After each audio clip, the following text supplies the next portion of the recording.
தமிழ் தவிர்ப்போம் ஆங்கிலம் பேசுவோம். வணக்கம் நேயர்களே. On August 7th we celebrate National Handloom Day 2024, and this is annually celebrated in order to bring encouragement and support to the people working in handloom industry.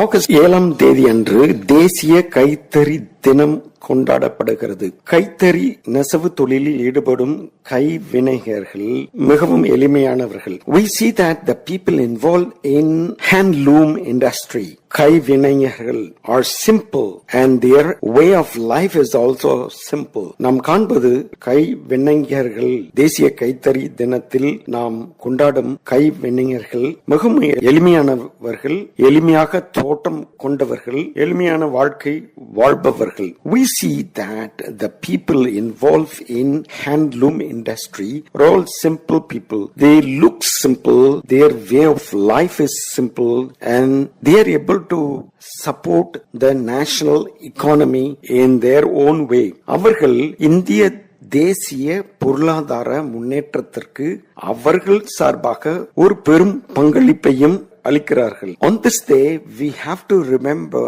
the goodness of every handloom industry worker.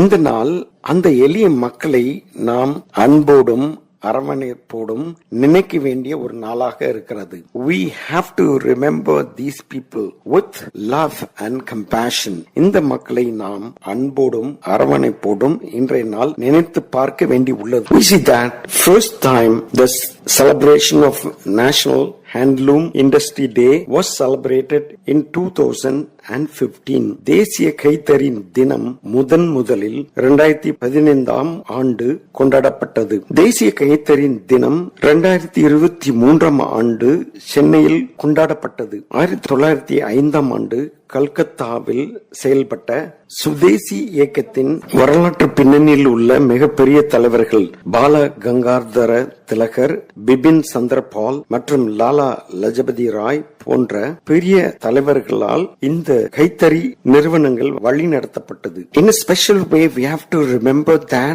the handloom sector of the country was encouraged and supported by the great leaders of India, Bal Gangadhar Tilak, Bipin Chandrapal மற்றும் Lala Lajpat Rai. These leaders we have seen read in the historical literature of the country, and these